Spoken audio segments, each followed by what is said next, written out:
Bonjour à tous, c'est Claire, bienvenue dans cette vidéo où je vais vous présenter un jeu qui est très beau, qui est sur le thème des déesses.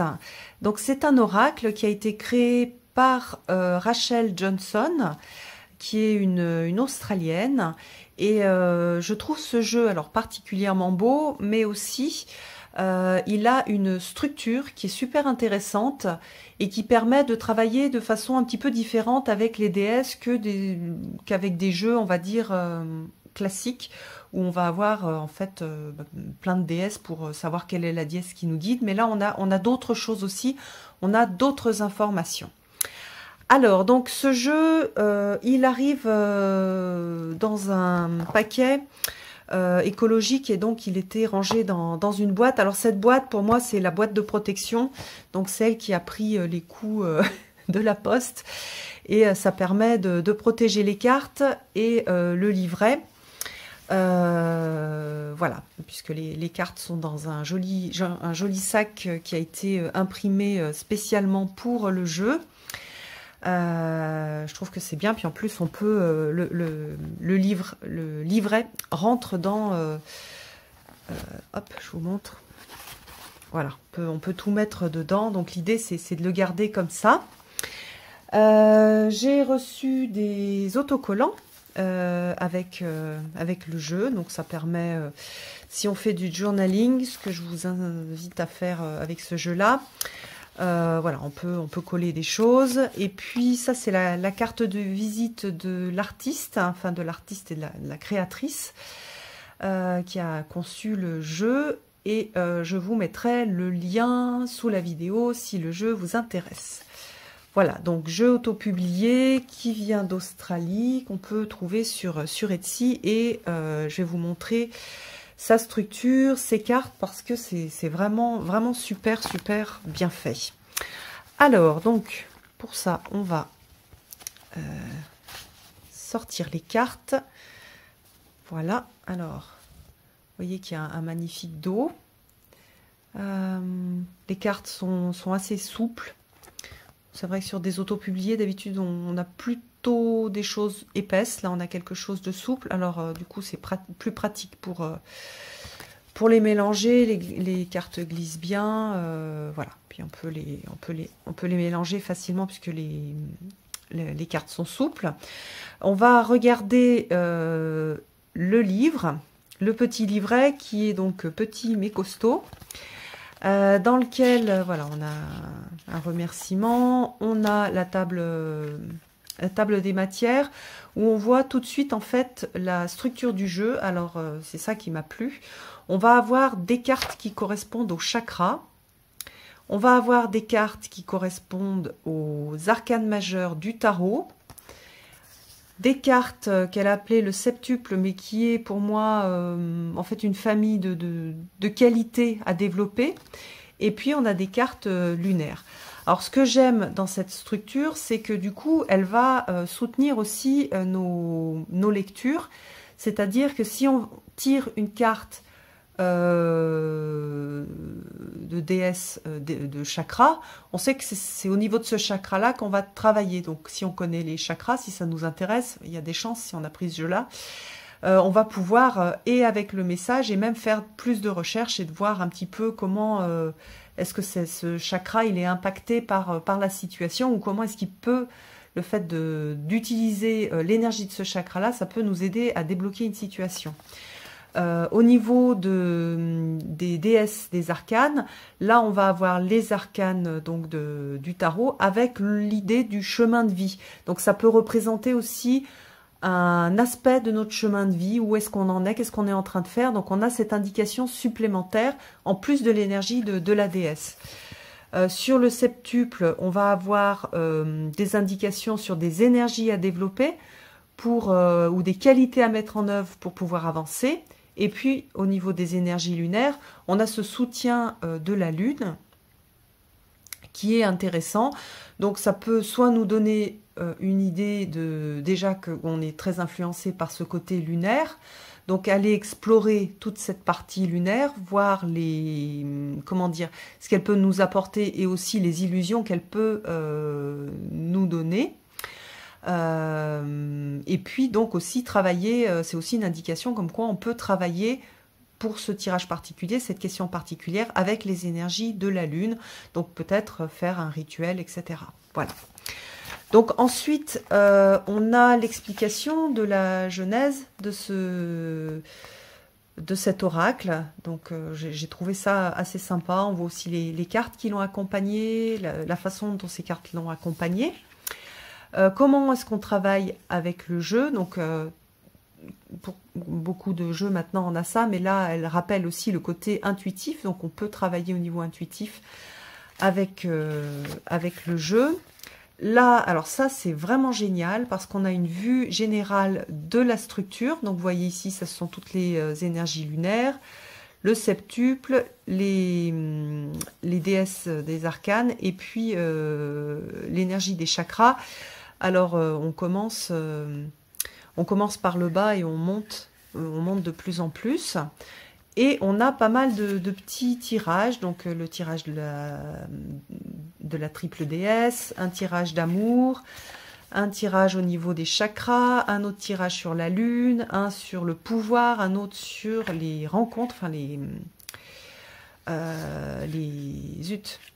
crossroads, l'endroit où les chemins se croisent, les croisements, voilà. Et puis ensuite, voilà, on a la famille de l'énergie des chakras. Donc l'idée, c'est d'équilibrer l'esprit, le corps, le mind, body, spirit. Et après, donc, on a toutes les déesses. Alors pour chaque déesse, vous voyez ici, donc c'est pas une déesse avec un nom. Là, c'est une déesse plutôt un type. Donc c'est la jeune fille de la terre. Vous voyez qu'on a des mots-clés, nature, le chakra racine, comment dire, des conseils, donc là, passer du temps dans la nature, etc. Pourquoi passer du temps dans la nature? Après, quelque chose sur le chakra racine et alors, j'aime pas les appeler des affirmations positives parce que, par exemple, si on travaille quelque chose où on se sent pas très sécure, on va dire oui, je suis en sécurité. Bon, on va pas le croire tout de suite, mais c'est plutôt une phrase à travailler, une direction. Il faut les voir comme des directions, ces petites affirmations. Quelque chose d'important à travailler. Donc, par exemple, je suis en sécurité. Voilà, c'est ce que je vais travailler en fait. C'est comment me sentir en sécurité. Et cette jeune fille de la Terre va m'aider à me sentir en sécurité. Donc, vous voyez qu'on a pour chaque carte, on va avoir la même chose.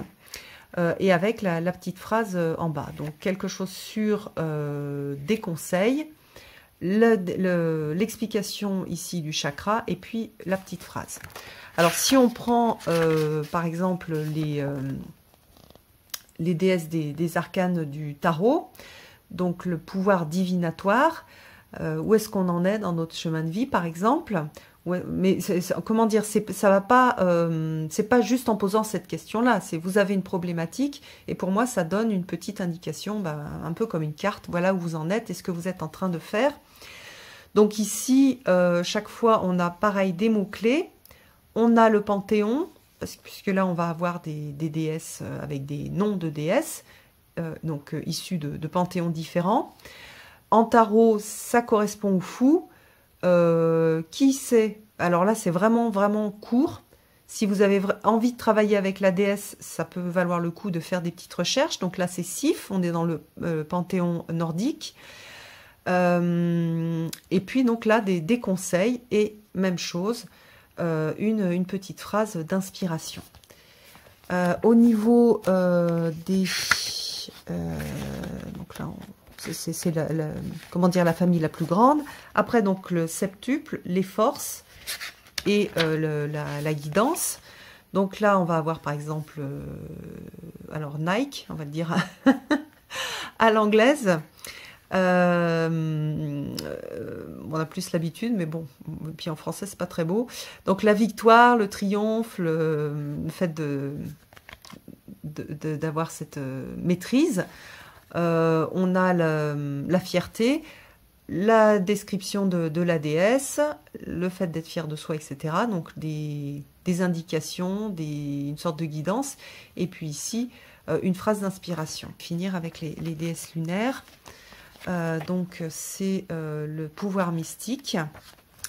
Donc là on a des déesses lunaires, donc Hécate, Arianrhod, etc.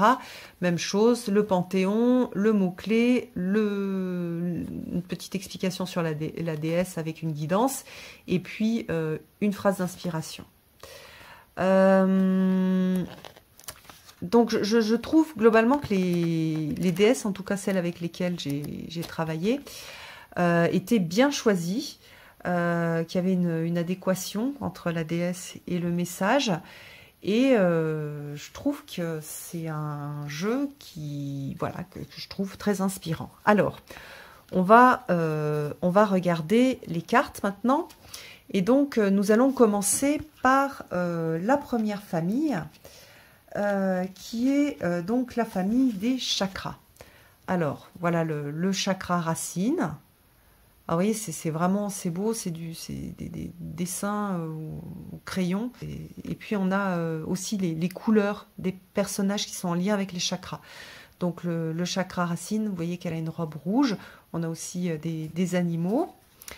Alors la sorcière, c'est pour le chakra sacré. Ensuite, donc on a celle qui a un bouclier avec le courage. Le chakra du plexus. On a la guérison avec le chakra du cœur. Alors, ce que j'ai aimé aussi dans ces cartes, c'est que on a une représentation de déesses avec des âges différents. Alors, quand on a 20 ans ou 30 ans, ça nous parle bien d'avoir des déesses qui ont toutes l'air jeunes. Moi, j'aime bien aussi pouvoir avoir une sorte de diversité au niveau des physiques. Surtout qu'il y a certaines déesses que moi je vois plus âgées, alors que parfois, la plupart du temps aujourd'hui, elles sont plus représentées par des jeunes filles, alors que je trouve qu'il y en a pas mal qui sont plutôt des vieilles femmes. Donc voilà. Donc là, on a une énergie de guérison avec le chakra du cœur. J'adore celle qui raconte des histoires avec l'expression. J'aime beaucoup, beaucoup cette carte. Donc même chose, l'adéquation au niveau des couleurs. Et puis la voyante avec la vision, l'intuition pour le troisième œil. Et enfin le guide spirituel pour le chakra couronne. Alors ensuite on va regarder les arcanes majeurs avec la première carte qui correspond, donc qui est Sif, et qui correspond au fou. Donc voilà, alors là c'est bien d'avoir un personnage qui est jeune. Et voilà, on a le pas de la foi, j'aime beaucoup beaucoup cette définition pour le fou. Et puis la fertilité qui est plus liée à Sif. Ensuite on a Isis. Donc Isis, elle correspond au magicien. Voilà, donc on a le fait de manifester, de la manifestation, de la maîtrise aussi de soi et de ses pouvoirs. Donc elle est très bien choisie. Alors là, c'est une déesse que je connais moins, Sarasvati. Elle vient du panthéon hindou. Donc on a l'idée de la sagesse sacrée. Donc là, c'est la grande prêtresse, c'est la papesse. Voilà. Ensuite, nous avons Déméter. Déméter avec la récolte, elle va très bien pour l'impératrice. On la trouve d'ailleurs représentée dans plusieurs jeux de tarot plus classiques. Voilà, l'impératrice est représentée sous forme de Déméter. Ensuite, l'empereur, nous avons Bastet. Là, j'étais un petit peu surprise, mais en fait, je trouve qu'il y a ce côté de l'indépendance et de régner sur son propre royaume. Donc là, on n'est pas du tout dans quelque chose de... On n'a pas la partie masculine et la partie de l'empereur, on va dire, traditionnelle. On a plus quelque chose lié à son propre pouvoir et à son indépendance dans cette carte-là. Danu, donc ça c'est celtique, la mythologie irlandaise celtique.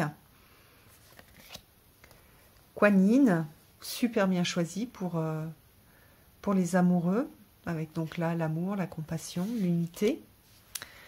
Donc ensuite Nous avons Freya pour le chariot, avec ce côté guerrier, le côté de la détermination, de son propre pouvoir. Alors, qu'est-ce qu'on dans le livre on a connectez-vous à votre pouvoir guerrier. Cette carte c'est une carte de mouvement quand on a la confiance et l'énergie pour faire avancer les choses. Si vous doutez de vous-même, demandez à Freya de vous inspirer. Voilà, je suis déterminée et driven, c'est je sais où je vais en fait. Alors ensuite, pour la force Sekhmet, pareil, c'est une déesse qu'on retrouve aussi à cette place-là dans plusieurs jeux. Je la trouve particulièrement belle. Elle a comment dire, la respecter au niveau des représentations, l'origine de la déesse. Ça aussi, j'ai trouvé que c'était très chouette. Voilà.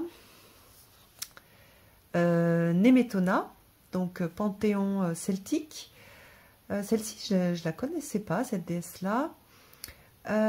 Son nom veut dire l'espace sacré.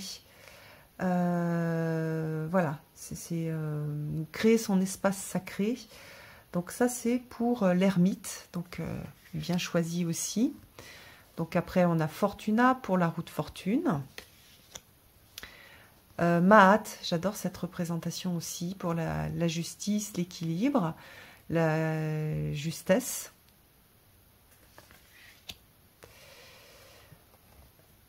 Alors, ensuite, nous avons Perséphone pour le pendu. Alors, c'est vrai que c'est intéressant puisque, justement, là aussi, on a quelque chose de très bien choisi puisque on a Perséphone qui navigue entre deux mondes.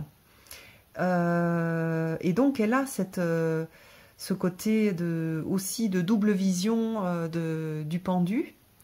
Dans ces mots, on a introspection, bien sûr, avec cette idée d'aller dans le sombre et dans les parties sombres de notre psyché, avec cette image de Perséphone qui descend aux enfers. Voilà, alors la phrase...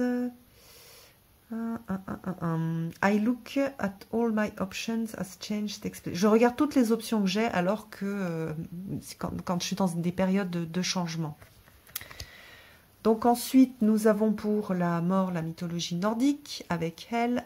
Donc ça, c'est assez classique aussi. On la voit dans plusieurs jeux. Coventina du panthéon celtique. Pour la tempérance, donc c'est la déesse des puits et des sources et des rivières aussi. Voilà, avec cette idée de lien aux émotions, et, retrouver comment dire, une sorte de clarté et de comment dire, calmer l'eau pour pouvoir y voir quelque chose à travers. Et donc, cette idée de clarté et d'harmonie que nous apporte cette tempérance. Le diable, donc, on a Kali. Même chose, on la retrouve aussi à cette place-là dans certains jeux. On a Oya, qui fait partie du panthéon africain. Donc, avec la tour, avec le fait de détruire, mais avec que ça ait un sens. Donc on a des cartes qui sont assez sombres et des cartes assez lumineuses.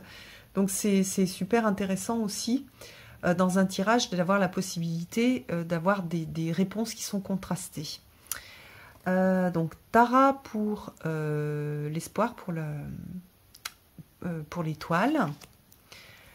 Chang'o, alors Chang'o c'est chinois, donc elle correspond à la lune avec un petit... elle a un petit lapin. Donc elle, je la connais pas. Donc on a un petit texte pour un petit peu la situer. Donc voilà, je me tourne vers mes rêves et mes capacités psychiques. Amaterasu. Mais c'est une déesse que j'aime bien, que j'avais découverte.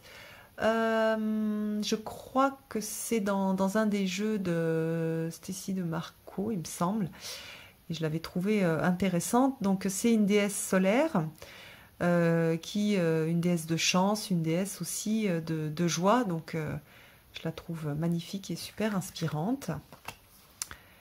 Alors, je tourne ma feuille pour avoir l'information. Donc là, Libertas, Panthéon romain, c'est une déesse du jugement.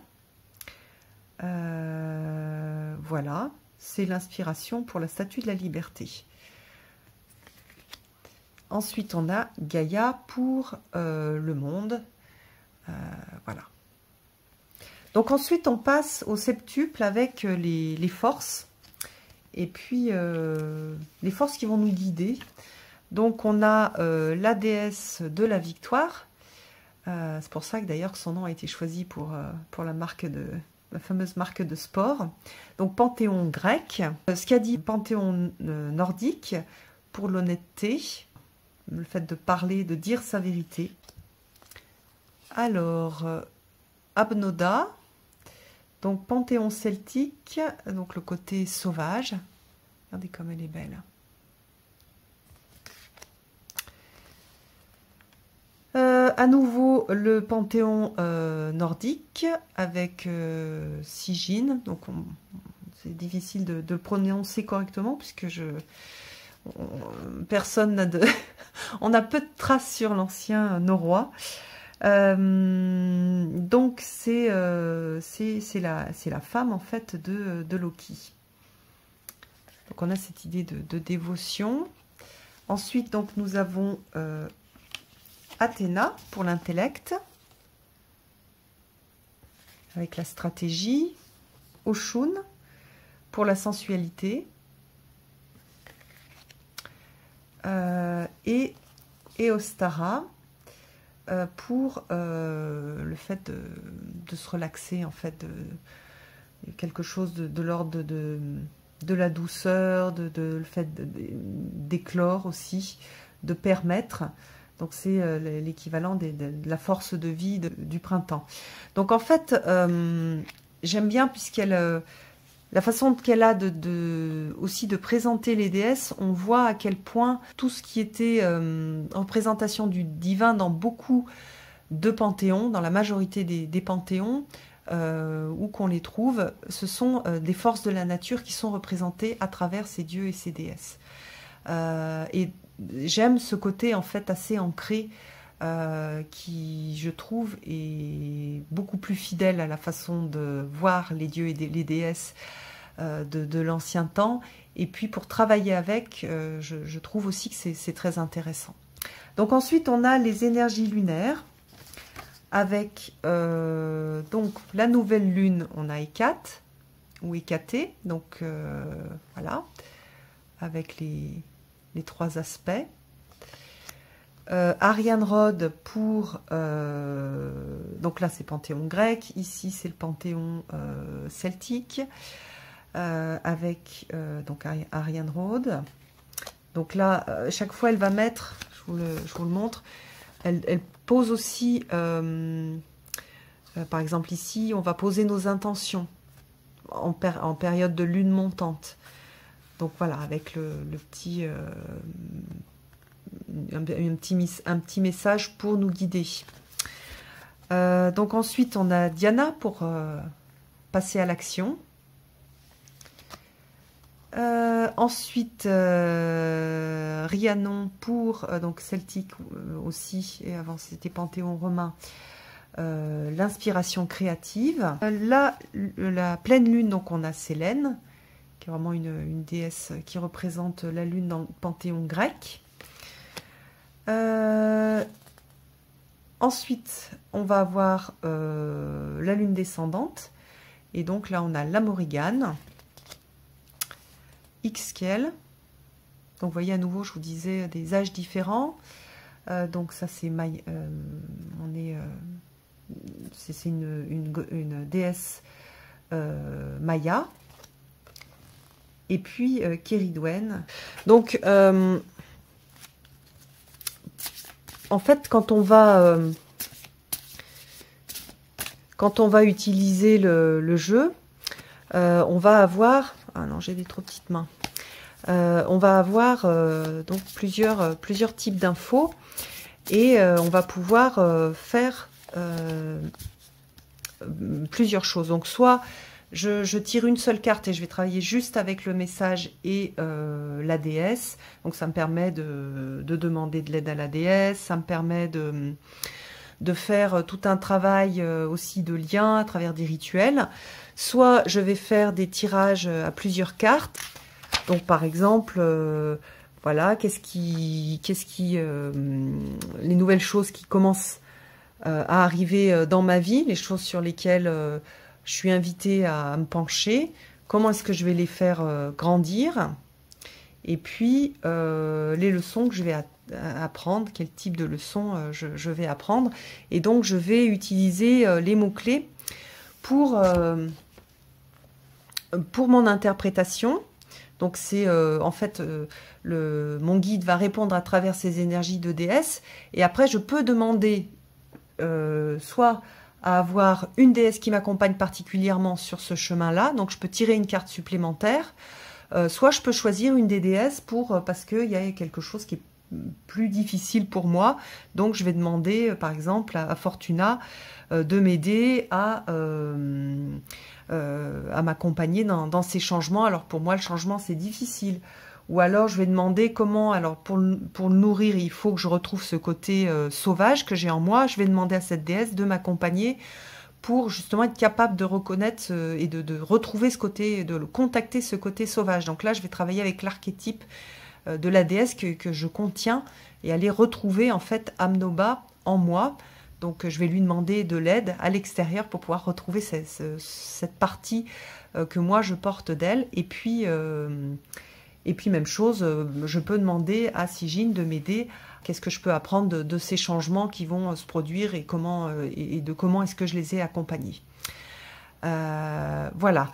Donc pour moi c'est un jeu assez intéressant parce qu'il permet de faire beaucoup de choses, soit de travailler avec une déesse, soit de faire des tirages. La structure, elle est ultra intéressante aussi. Hein. Là, je vois, j'ai une arcane majeure.